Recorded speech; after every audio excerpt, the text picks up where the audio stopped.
جیسے کہ علامہ صاحب گفتگو فرما رہے ہیں کہ ہمارا ایک دوسرے کے ساتھ تعلق کیسا ہونا چاہیے، لیکن ناظرین میں یہاں پہ یہ بھی گزارش کروں گا کہ رمضان المبارک کا جو تعلق ہے ہمارا، رمضان المبارک شریف کا مہینہ جب آتا ہے ہم بڑے نیک ہو جاتے ہیں، ایک دوسرے سے محبت کرتے ہیں، پیار کرتے ہیں، ایک دوسرے کے کیا خیال رکھتے ہیں، یعنی کہ ہر چیز کا ہم خیال رکھتے ہیں، ہمارے اندر خوف خدا بڑا آ جاتا ہے، یعنی کہ کہتے ہیں اس کو دے دو، یہ اللہ غریب ہے، اس کو اس سے پیار کرو، کوئی بات نہیں، رمضان شریف کا مہینہ ہے ہم معاف کر دیتے ہیں۔ لیکن ناظرین یہ ضروری نہیں ہے کہ رمضان شریف کے مہینے میں ہی ہم مخلوق خدا سے پیار کریں۔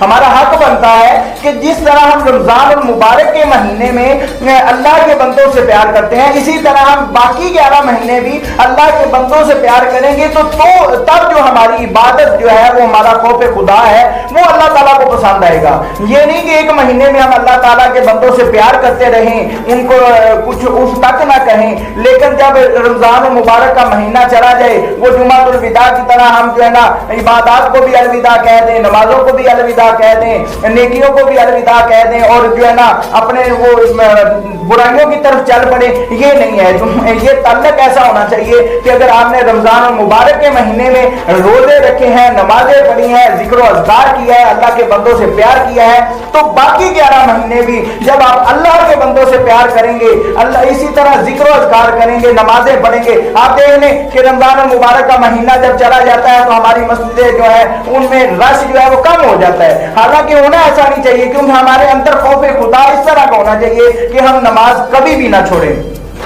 جب ہم نماز نہیں چھوڑیں گے، اللہ کا قرب ہم حاصل کریں گے، 11 مہینے اسی طرح خوف خدا سے ڈرتے رہیں گے، تو ہماری جو زندگی ہے آخرت والی وہ کامیاب زندگی بن جائے گی۔ دنیا کی زندگی یہ نہیں ہے کہ آپ رمضان شریف گزر گیا ہے ویسے ہی جھوٹ شروع کر دیں، ویسے ہی اپنا چغل خوری شروع کر دیں، ویسے لڑائیاں شروع کر دیں، ایسا نہیں ہونا چاہیے۔ تو علامہ صاحب آپ ہمیں یہ وضاحت فرمائیں، ایک اور چیز میرے ذہن میں آ رہی ہے، کیا اللہ اور اس کے رسول کے ساتھ تعلق رکھنے سے کتنا فائدہ حاصل ہوتا ہے؟ ویسے تو ظاہری بات ہے ہمارا اس کے سوا تو چارہ ہی نہیں ہے، ہم اللہ اور اس کے رسول کے سوا تو ہم کوئی ہمارا ہلا ہی نہیں ہے، لیکن اللہ اور اس کے رسول کے ساتھ تعلق رکھنے سے ہمیں فائدہ دنیا میں اور آخرت میں کتنا ملے گا؟ ماشاءاللہ قاری صاحب آپ نے نہایت خوبصورت سوال کیا ہے، کیا اللہ اور اس کے رسول کے ساتھ تعلق رکھنے سے ہمیں کوئی فائدہ ہوگا دنیا میں اور آخرت میں؟ تو میں بجا طور پر یہ کہوں گا اللہ اور اس کے رسول کے ساتھ تعلق رکھنے سے دنیا میں بھی فائدہ ہوتا ہے اور آخرت میں بھی ہوگا اور قیامت کے بعد بھی رہے گا، کیونکہ جتنا یہ تعلق مضبوط رہے گا اتنا ہی ہمیں فائدہ ہوگا۔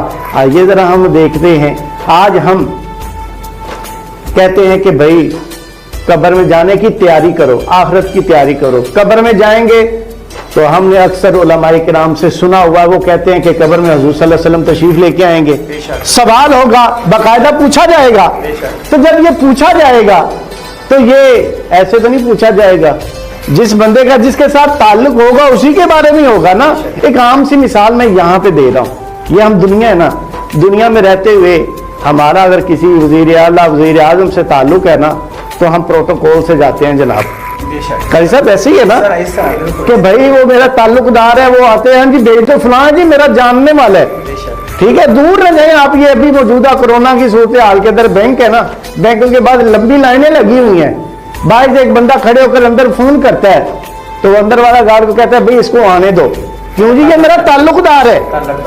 اور دنیا داری میں تعلق کا یہ معاملہ ہے کہ پوری سپورٹ کرتے ہیں، اگلے خیال رکھتے ہیں، تو بھلا یہ سوچیں جو کائنات کا بنانے والا ہے، جو مالک ہے، جو خالق ہے، جو کائنات کے ذرے ذرے کو بنانے والا ہے اور جس نے جس محبوب کے لیے جس چیز کو سجایا ہے، کیا ان کا تعلق، ان سے تعلق رکھنا یہ فائدہ نہیں دے گا بلکہ کروڑ مرتبہ فائدہ دے گا، دنیا میں بھی فائدہ دے گا، آخرت میں بھی دے گا۔ اب دیکھیں تعلق کی بات کرتے ہیں، دنیا کے اندر ہزاروں لوگ ہیں، لاکھوں کروڑوں لوگ ہیں غیر مسلم، کوئی ہندو ہیں، کوئی عیسائی ہیں، کوئی یہودی ہیں، کوئی کیا ہے، ہم الحمدللہ مسلمان۔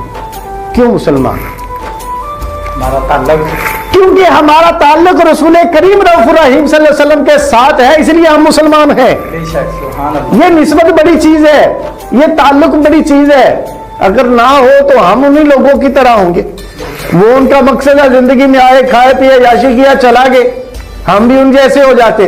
ہمارا حضور کے ساتھ تعلق, حضور کے ساتھ واسطہ, حضور کے ساتھ نسبت, یہ ہمیں کام آئے گی. تو اگر حضور کے ساتھ رسول کریم رب الرحیم صلی اللہ علیہ وسلم نے ارشاد فرمایا من احبا, جس نے مجھے پیار کیا, احبانی, من احبا, جس نے مجھے چاہا, یوں سمجھ لے کہ جس نے مجھے پسند کیا اس نے اللہ کو پسند کیا, اور جس نے اللہ کو پسند کیا تو سمجھ لو اس کو کیا ملے گا, اس کا بیڑا پار ہو. من ابغضنی فقد ابغض اللہ, فرمایا کہ جس نے مجھے ناراض کیا اس نے اللہ کو ناراض کیا. اب دیکھیں اگر تعلق کی بات نہ ہوتی تو کیوں یہ حضور فرماتے. پھر فرمایا کہ من یطع اللہ و رسول, جس نے اللہ کی اطاعت کی, اس نے جس نے میری اطاعت کی. یہ تعلق ہے, یہ کیا ہے؟ ہم دیکھتے ہیں, ہم یہاں پہ وزیر اعظم صاحب ہے, وزیر اعلیٰ پورے پروٹوکول سے آ رہے ہیں, اور جو تعلق دار ہیں وہ آگے سیٹوں پہ براجمان ہیں. جو نئی تعلق والے ان کو کوئی پوچھتا بھی نہیں ہے, وہ بھائی دھوپ میں کھڑے ہیں, اور باقی جو ہیں وہ اندر صاحب کے پاس بیٹھے ہوئے ہیں. تو اگر ہمارا تعلق حضور صلی اللہ علیہ وسلم سے جڑ جائے حقیقی معنوں میں, میرا یہ ایمان ہے, ہمیں دنیا میں بھی فائدہ ہے, آخرت میں بھی, اور رہے گا. اور بلکہ میں آج یہ لفظ کہنا چاہوں گا کہ اگر ہمارا تعلق حضور صلی اللہ علیہ وسلم سے جڑ گیا, ان کو نہیں ضرورت, ہمیں ضرورت ہے, تو قیامت تک ہماری آنے والی نسلیں بھی اس کا ثمر کھائیں گی. سبحان اللہ, بے شک بے شک. یہ یقین مانے. آج ہم تعلق کو موڑ کے, آپ دیکھیں ہم بس یہ تھے مسلمان کس جگہ پہ کھڑے ہیں, دیکھیں ہمیں کسی چیز کی کوئی پرواہ نہیں ہے. کیوں؟ اس لیے کہ ہمارا تعلق جس ہستی سے ہے, جس اللہ کے رسول سے ہے, جس نبی سے ہے, وہ خاتم النبیین ہے. ہم دل و جان سے ان کو خاتم النبیین کہتے ہیں, مانتے ہیں, قیامت تک مانتے رہیں گے, اس میں کبھی بھی شک نہیں ہے. ان سے پہلے جتنے انبیاء رسول آئے سب مقرب, ان کے بعد نہ کوئی نبی آئے گا, نہ آئے گا, اور قیامت تک نہیں آئے گا. اگر کوئی آئے گا تو وہ حضور صلی اللہ علیہ وسلم کا امتی بن کر حضور کے ہی جو ہے نا وہ تربیت کو, اعمال کو, سنتوں کو لے کے چلے گا. تو اس لیے میرا ایک اپنا ذاتی جو اوپینین ہے, میری اپنی ذاتی جو رائے ہے کہ بے شک اور قرآن مجید فرقان حمید میں بھی جا بجا پر, حدیث مبارکہ میں بھی جا بجا پر مقامات پر ہے, جس نے اللہ کے ساتھ رشتہ جوڑا اس نے رسول کے ساتھ رشتہ جوڑا, جس نے رسول کے ساتھ رشتہ جوڑا اس نے رب کے ساتھ رشتہ جوڑا, اور جس نے ان دونوں سے منہ موڑا اس نے کائنات کی ہر چیز سے منہ موڑا. یہ اللہ کا ہم پہ لاکھ احسان ہے کہ اس نے ہمیں انسان بنایا, پھر اس کا کرم کہ اس نے ہمیں حضور کے تعلق سے مسلمان بنایا. جی علامہ صاحب بڑی اچھی گفتگو فرما رہے ہیں. ناظرین بالکل جس طرح علامہ صاحب فرما رہے ہیں, بالکل ہمارا تعلق جو ہے اس ہستی سے ہے جس ہستی کے لیے اللہ تعالیٰ نے دنیا کو بنایا.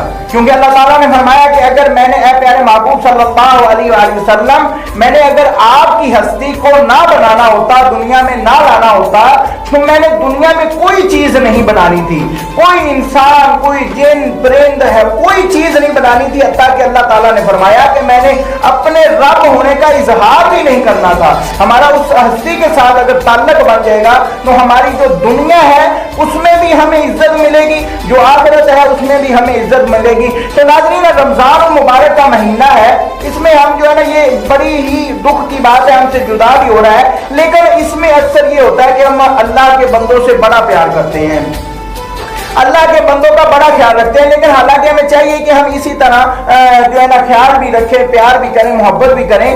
تو علامہ صاحب میری آپ سے گزارش ہے, اللہ کے بندوں کے ساتھ اور مخلوق خدا کے ساتھ اللہ کی رضا کے لیے اگر ہم محبت کرتے ہیں, پیار کرتے ہیں, تو اس کا صلہ جو ہے وہ ہمیں کیا ملے گا. ویسے تو یہ ہمارے ناظرین کے اس لیے یعنی کہ میں سوال کر رہا ہوں کہ آج کل جو ہے ہمارے اندر برداشت ہے وہ بھی نہیں رہے گی. اگر تھوڑی سی بات ہو جائے تو ہم لڑائی شروع کر دیتے ہیں, ہلکی سی بات پہ ہم جو ہے نا ہائپر ہو جاتے ہیں اور بڑی دور تک وہ معاملہ لے جاتے ہیں. لیکن آج رمضان المبارک میں تو ہم اللہ کی رضا کے لیے کہہ دیتے ہیں چلو یار رمضان کا مہینہ ہم اسے معاف کر دیتے ہیں, لیکن عام دنوں میں اور رمضان المبارک کے اگر ہم مخلوق خدا سے پیار کریں گے تو اللہ کی رضا کے لیے تو اس کا کیا اجر و ثواب. ماشاءاللہ بہت ہی خوبصورت جواب جو ہے نا آپ نے سوال کیا. تو اس کے جواب میں سب سے پہلے میں یہ کہوں گا کہ دوستو, میرے چاہنے والوں, سب کے چاہنے والوں, اللہ کے اور اس کے رسول کے بندوں کو چاہنے والوں, بنو. کیوں؟ ایک چھوٹی سی مثال آپ کے سامنے رکھتا ہوں. ہمارے ہاں ہر بندہ جو ہے نا وہ جنازوں میں جاتا ہے. ہماری فیملی میں کوئی فوت ہو رہا ہے, دوستوں میں ہو رہا ہے, عزیز و اقربا میں کبھی نہ کبھی اس کا واسطہ تعلق پڑتا ہے, جنازہ پڑھنے کے لیے جاتا ہے. تو جب میت سامنے پڑی ہوتی ہے نا تو قاری صاحب چند منٹ کے لیے بیان کرتے ہیں, باتیں بتاتے ہیں. وہ کہتے ہیں بھائی یہ بندہ ہے اللہ کی رضا سے فوت ہو گیا ہے, یہ زندگی میں انسان تھا, کوئی غلطی کوتاہی ہوگی, کسی سے بول بلیا ہو گیا, کسی سے وہ بات چیت کرتے ہوئے اونچ نیچ ہو گئی, کسی کو اس کی وجہ سے دل آزاری ہوئی, تکلیف ہوئی, خدا کے لیے رائے اللہ اس کو معاف کر دو. اب بندے وہاں پہ کیا کرتے جی ہم نے معاف کیا, ہم نے معاف کیا. وہاں پہ کیوں کرتے بھائی؟ وہاں پہ تو اس کو جو ملنا چلو جو ہو گیا, اس سے پہلے کیوں نہیں کرتے؟ اس سے پہلے کریں تاکہ جب آپ اس کو اس سے پہلے معاف کریں, آپ کی نیکیوں کا جو کھاتا ہے نا وہ آپ کے حصے میں چلتا رہے. آئے ذرا ایک حدیث مبارکہ آپ کے سامنے رکھتا ہوں کہ رسول کریم رؤوف رحیم صلی اللہ علیہ وسلم نے فرمایا کہ قیامت کا دن ہوگا, مواعظ کے اندر سے ہی قیامت کا دن ہوگا, اللہ کی بارگاہ میں نا ایک بندہ جو ہے نا وہ پیش ہوگا, اس کے جو نامہ اعمال کو تولا جائے گا تو اس کی جو بدیاں ہیں نا, برائیاں وہ زیادہ ہوں گی, نیکیاں کم ہوں گی. تو جب یہ ہوگا تو اس بندے کو کہا جائے گا کہ بھائی چلو تجھے جہنم میں ڈالتے ہیں. اب وہ بندہ پتہ کیا کہے گا, اللہ مجھے تھوڑی سی مہلت دے دے تاکہ میں جو ہے نا وہ کسی سے نیکیاں مانگ کے لے آؤں. اللہ تعالیٰ کہے گا ٹھیک ہے جی جاؤ. وہ چلتا ہے, ادھر جاتا ہے, کوئی بھی نہیں اس کو ملتا. آخر میں نا اس کو ایک اس کا دوست مل جاتا ہے ادھر جو دنیا میں اس کے ساتھ رہ رہا ہوتا ہے. تو وہ کہتا ہے یار میں تمہیں کیا کہوں, میں جو ہے اپنا حساب کتاب کروا کے آیا ہوں, اللہ کی بارگاہ میں نامہ اعمال میرے جو گناہ ہیں وہ زیادہ ہیں, مجھے چند نیکیاں مل جائیں تو میرے لیے جنت کا پروانہ مل جائے گا. تو وہ آگے والا جو دوسرا بندہ ہے نا وہ بھی کہتا ہے یار میرے پاس تو صرف 2-4 نیکیاں ہی ہیں, چاندے کی ہیں, میرے لیے تو جہنم ہے ہی ہے. ہاں اگر یہ میری نیکیاں تیرے کسی کام آ جاتی ہیں, کسی فائدے میں آ جاتی ہیں تو لے جا, تو چلا جا, لے جا. وہ بندہ ان کو اٹھاتا ہے, لے کے وہ میدان میں آتا ہے. جب آتا ہے تو نیکیوں والے پلڑے میں رکھتا ہے تو وہ نیکیوں کا پلڑا بھاری ہو جاتا ہے. تو کب ہوتا ہے اس کو جنت میں لے جاؤ, جنت میں لے جاؤ.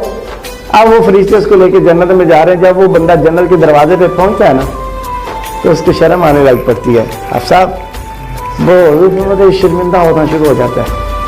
کیوں یار, میں اگر جنت میں جا رہا ہوں تو میرا وہ دوست جس نے مجھے میرے ساتھ اس حال میں بھی نیکی کی وہ کیوں جنت میں جائے؟ وہ رک جائے گا, کھڑا ہو جائے گا, کہے گا مالک تو نے وعدہ کیا کہ جنتیوں کی کسی بات کو نہیں ٹالوں گا, ہر خواہش کو پورا کروں گا.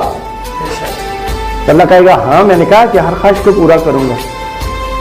تو وہ کہے گا مالک جس بندے نے وہ میرے ساتھ اتنی سی نیکی کی ہے, میرا دل چاہتا ہے کہ میں اس کو جنت میں ساتھ لے کے جاؤں, سبحان اللہ, میرا دل کر رہا ہے. تو اللہ تعالیٰ کہے گا فرشتوں اس بندے کو بھی لے آؤ, اس بندے کو بھی لے آؤ جو جس نے اس کو نیکیاں چند دی ہیں, اس کو بھی لے آؤ. پھر اللہ تعالیٰ ان دونوں کو جنت میں داخل فرمائے گا. پھر ایک اور حدیث مبارکہ حضرت انس سے یہ حدیث مبارکہ ہے کہ رسول کریم رؤوف رحیم صلی اللہ علیہ وسلم نے فرمایا کہ قیامت کا دن ہوگا, اللہ تعالیٰ ایک بہت بڑا نا تخت بچھائے گا, اس کے اوپر ممبر سجائے جائیں گے. فرشتوں کو حکم ہوگا ان سارے جو ممبر ہیں نا ان کو ہیرے جواہرات ہر طرح کے جو زیورات ہیں ان سے مزین کر دو, آراستہ کر دو. فرشتے ان کو آراستہ کر دیں گے. پھر اللہ تعالیٰ ایک قوم کے لوگوں کو لے کے آئے گا, چند لوگ ہوں گے, ان کو ان کے اوپر بٹھا دیا جائے گا, ان کے لباس بھی نورانی, چہرے بھی نورانی, وہ نور سے بھرپور ہوں گے. تو جب رسول کریم رؤوف رحیم صلی اللہ علیہ وسلم اپنے صحابہ کو بتا رہے تھے تو صحاب دیکھ رہے تھے یا رسول اللہ صلی اللہ علیہ وسلم تو پھر وہ انبیاء ہوں گے؟ آپ نے فرمایا نہیں. یا رسول اللہ صلی اللہ علیہ وسلم پھر وہ انبیاء کے صحاب ہوں گے؟ میں نہیں. یا رسول اللہ شاید وہ شہداء ہوں گے؟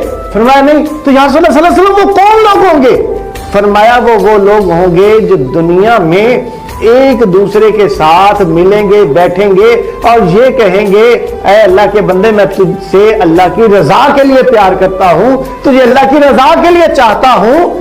تو اللہ پر ان لوگوں کو یہ مقام و مرتبہ عطا کرے گا, ان بندوں کو یہ مقام و مرتبہ ملے گا. تو خدارا ہم کیوں کسی سے ایسا کر رہے ہیں؟ کوئی نفرتیں ہیں تو چھوڑیں, کوئی رکاوٹیں ہیں تو چھوڑیں.